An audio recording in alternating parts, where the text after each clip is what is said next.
नमस्कार मित्रमैत्रिणींनो, आपल्या आजच्या सुंदर कथेचं नाव आहे मान पान.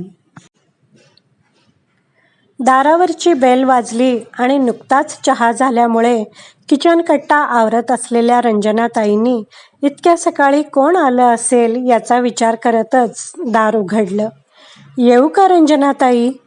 दारात नटून थटून आलेल्या सेकंड फ्लोअरवर राहणाऱ्या ज्योती वहिनी उभ्या होत्या. अहो या ना, त्यात विचारायचं ते. बसा, 1 मिनिटात चहा करते. रंजनाताई बसत नाही. अजिबात वेळ नाही आहे मला. अजून वरच्या फ्लोअरवरची सगळी घरं व्हायची आहेत. सीमाचं परवा लग्न झालं ना. आज संध्याकाळी रुचिराला रिसेप्शन ठेवलंय. सगळ्यांनी यायचंच. 1 मिनिट तरी बसा, साखर ठेवते हातावर. ज्योती वहिनी नाकातली नथ नीट करीत खुर्चीवर बसल्या. ज्योती वहिनी, पण तुम्ही खरंच सरप्राईज दिलंय हां. तुम्ही मुलीसाठी स्थळं बघताय हे पण आम्हाला कोणाला माहीत नव्हतं. आणि 8 दिवसात लग्नही जमलं आणि आज रिसेप्शन. अभिनंदन. अहो काय सांगायचं, महिनाभरापूर्वीच एका वधूवर संस्थेत सीमाचं परवा नाव नोंदवलं. 15 दिवसापूर्वी मुलाची पसंती आली आणि साखरपुडा न करता डायरेक्ट लग्न करायचं ठरलं. ज्योती वहिनींचा उत्साह ओसंडून वाहत होता. खूपच छान हां. रंजनाताईंनी मनापासून कौतुक केलं. मुलगा US ला असतो ना, त्याला महिना अखेरीपर्यंत परत जायचं आहे. आणि काय सांगू, पाहुणे इतक्या मोठ्या मनाचे आहेत. आम्हाला स्पष्ट सांगितलं, तुम्हाला जसं योग्य वाटेल तसं लग्न होईल. देण्या घेण्याचा काहीच प्रॉब्लेम नाही. परमेश्वरानं आम्हाला भरपूर दिलंय. नशीबवान आहात तुम्ही. हातात साखर ठेवता ठेवता रंजनाताई पुन्हा एकदा ज्योती वहिनींचं कौतुक करू लागल्या. आणि रंजना वहिनी, मुख्य सांगायचं राहिलंच, येताना कोणतंही गिफ्ट आणायचं नाही. No gift. आम्ही दोन्ही फॅमिलींनी ठरवलंय तसं. गिफ्ट द्यायची नाही आणि घ्यायचीही नाही. फक्त वधूवरांना आशीर्वाद, छानसं जेवण, गाठी भेटी आणि गप्पा टप्पा. एवढं बोलून ज्योती वहिनी उठल्या आणि पुन्हा एकदा नक्की यायचं हां अशी आठवण देऊन घाईघाईने बाहेर पडल्या. रंजनाताईंनी दार लॅच केलं आणि काहीशा अस्वस्थ आणि बेचैन होऊन सोफ्यावर बसल्या. त्याला कारणही तसंच होतं. मागच्या वर्षापासून त्यांनी आणि माधवरावांनी आपल्या एकुलत्या एका मुलीसाठी स्थळं बघायला सुरुवात केली होती. विवेकानंद शिक्षण संस्थेत समाजशास्त्राचे प्राध्यापक असलेल्या माधवरावांनी स्वातीच्या वडिलांनी मागच्या 3 वर्षात काटकसर करून आपल्या लाडक्या लेकीच्या लग्नासाठी 2-3 तोळे सोनं घेऊन ठेवलं होतं आणि बँकेत थोडे बहुत पैसेही जमा करून ठेवले होते. पण लग्न काही अजून जमत नव्हतं. माधवराव कुलधर्म, कुलाचार, परंपरा यांना मानणारे असले तरी तसे ते प्रामाणिक, सुधारणावादी मताचे होते.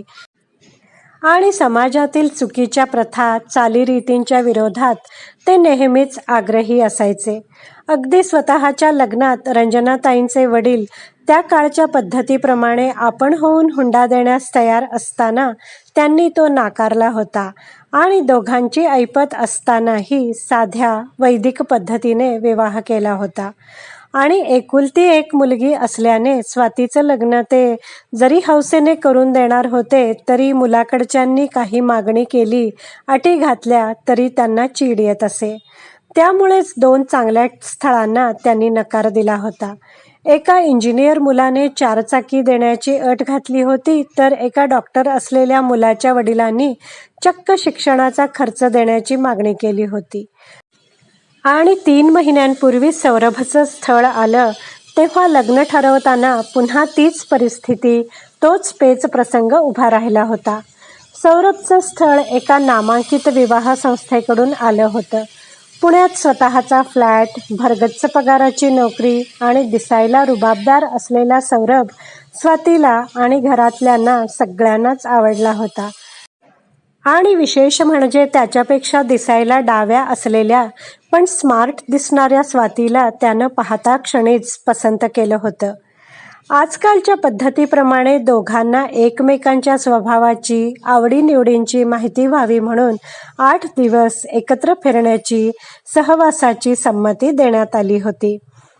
आणि त्या 8 दिवसांच्या सहवासात सौरभला स्वाती आणखी आवडायला लागली होती आणि त्याने लवकरात लवकर स्वातीशी लग्न ठरवण्याचा आपल्या आई पप्पांच्या मागे धोशा लावला होता. हॅलो माधवराव, सौरभनं आपली फायनल पसंती दिली आहे आणि मला वाटतं तुम्हा सगळ्यांना तो पसंत आहेच. एक काम करू, ह्या रविवारी आमच्याकडे जेवायलाच या आणि त्या दिवशी त्यांच्या लग्नाचंही आपण ठरवून टाकू. सौरभच्या बाबांचा फोन आला होता.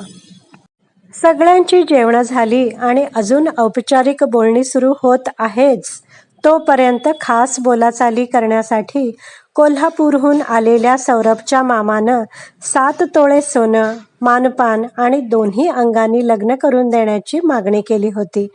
आणि अशी मागणी होताच माधवराव अस्वस्थ झाले होते. त्यांना जे नको होतं तशीच सुरुवात झाली होती. मामा, खरं सांगू का, मी लग्नात अशा देण्याघेण्याची चर्चा करण्याच्या विरुद्ध आहे. पण आपल्या दोन्ही कुटुंबाला शोभेल आणि कुणीच नाराज होणार नाही असं लग्न होईल याची मी तुम्हाला खात्री देतो, माधवरावांनी स्पष्टच सांगितलं. आणि शेवटी कमीत कमी 5 तोळे सोन्यासाठी मामा अडून बसले होते.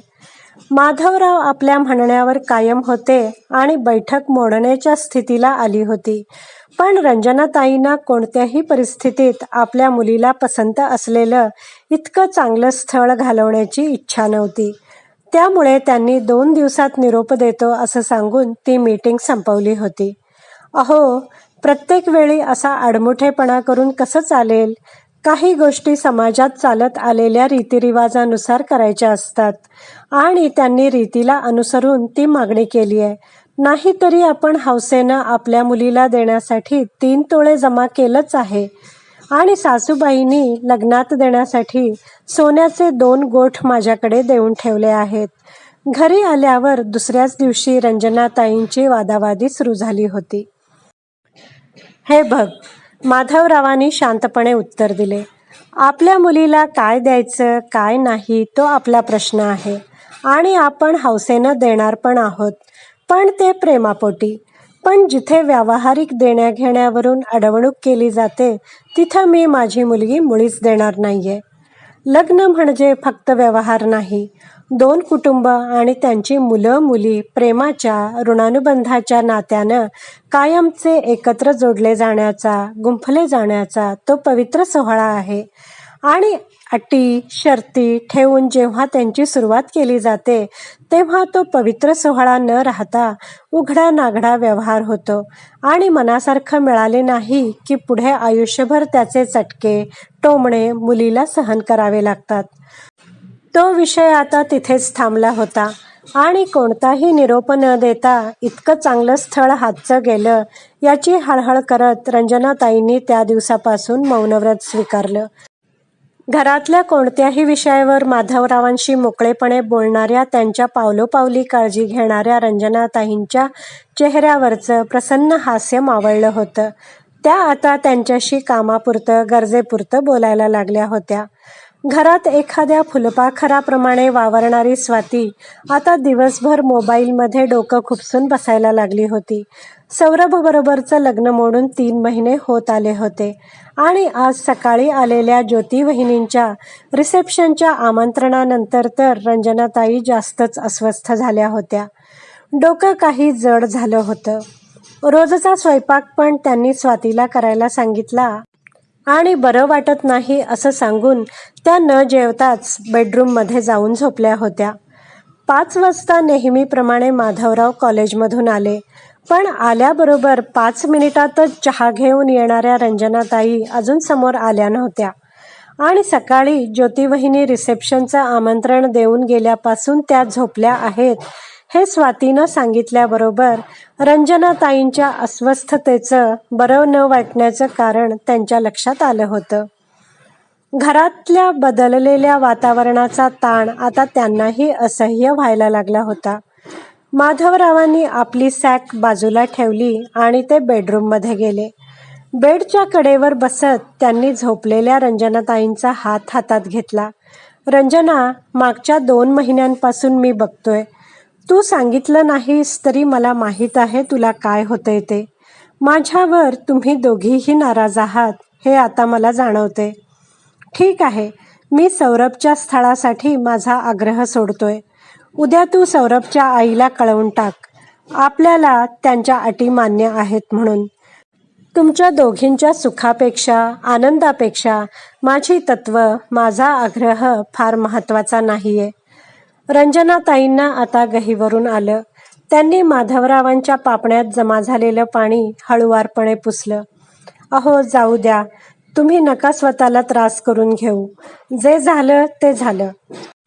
ह्यापेक्षाही चांगला मुलगा मिळेल आपल्या स्वातीला.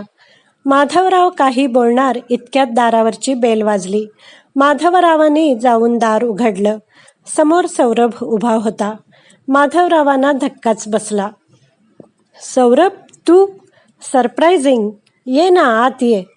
सौरभने आत येत खांद्यावरची सॅक काढली आणि तो सोफ्यावर बसला.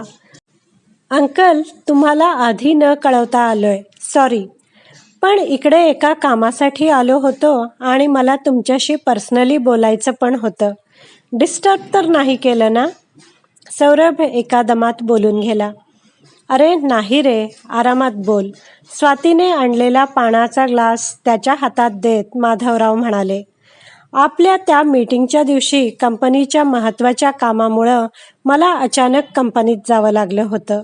जे झालं ते मला नंतर कळलं आणि मला शॉकच बसला. खरं तर आईबाबांनी मामाला देण्याघेण्यावरून फार ताणायचं नाही, हे लग्न जमवायचंच आहे असं सांगून ठेवलं होतं. पण मामाच्या ते लक्षात राहिलं नाही आणि सगळीच गडबड झाली.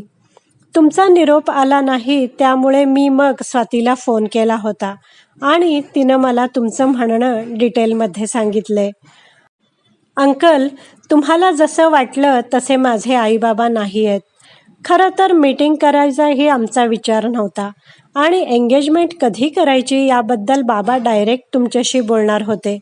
पण मामा आमच्या कुटुंबात वयाने मोठा असल्याने आमच्याकडे प्रत्येक महत्त्वाच्या मीटिंगमध्ये आम्ही त्यांना बोलवत असतो आणि ते सुरुवात करत असतात. एनिवे, जे झालं ते झालं. मी आईबाबांशी बोललोय आणि तुमची संमती असेल तर उद्याच एंगेजमेंट करायची अशी आमची तयारी आहे. लग्न वैदिक पद्धतीनं घरच्या घरी करायचं आणि रिसेप्शनचा खर्च दोघांनी मिळून करायचा. मानापानाचा प्रश्नच नाही. अर्थात तुम्हाला मान्य असेल तरच. क्षणभर माधवराव भांबावून गेले होते. थोड्याच वेळापूर्वी रंजनाताईंना मामानी जी मागणी केली आहे ते देण्याचं अनिच्छेने का होईना कबूल केलं होतं आणि अचानक सौरभने येऊन त्यांच्या मनावरचं ओझं कमी केलं होतं. सौरभचा आवाज ऐकून रंजनाताई बाहेर येऊन बसल्या होत्या. सौरभ, माझा प्रॉब्लेम स्वातीनं तुला सांगितला आहेच, पण ते जाऊ दे आता. Forget it. अरे, स्वाती माझी एकुलती एक मुलगी आहे. तिचं लग्न हौसेनं करायचं नाही तर मग कुणाचं करायचं? No problem. मी तुझ्या बाबांना आत्ताच एंगेजमेंटबद्दल फोन करून त्यांना जो मानसिक त्रास झाला त्याबद्दल सॉरी म्हणतोय. माधवरावांचा स्वर गदगदून आला होता.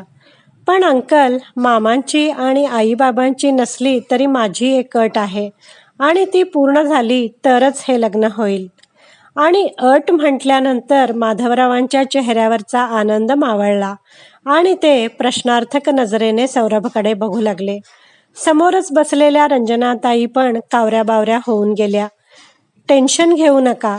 माझी इच्छा एवढीच आहे की स्वातीच्या लग्नासाठी तुम्ही जे पैसे साठवले आहेत त्यात माझेही तेवढेच पैसे घालून गृहलक्ष्मी या समाजातील गरीब आणि विधवा मुलींच्या विवाहासाठी निरलसपणे कार्य करणाऱ्या संस्थेला द्यावेत आणि आपल्या त्या पैशातून एखाद्या गरीब मुलीचा संसार उभा राहावा, बस एवढंच. सौरभच्या डोळ्यात एक वेगळीच चमक दिसत होती. माधवरावांच्या आणि रंजनाताईंच्या डोळ्यात आता आनंदाश्रूंनी गर्दी केली होती. माधवरावांनी बोटाने आपले डबडबलेले डोळे पुसले. सौरभजवळ जाऊन दोन्ही हातांनी त्यांनी त्याला कवेत घेतलं आणि त्याच्या कानात हळूच पुटपुटले, सौरभ, तू माझा जावई नाही, मुलगा आहेस बेटा. मित्रमैत्रिणींनो, कशी वाटली तुम्हाला ही हृदयस्पर्शी कथा? या हृदयस्पर्शी कथेचं सर्व श्रेय लेखकालाच आहे. कथा आवडली असल्यास व्हिडिओला लाईक करा, शेअर करा, कमेंट करा, माझ्या चॅनलला सबस्क्राईब करा. व्हिडिओ पाहिल्याबद्दल धन्यवाद.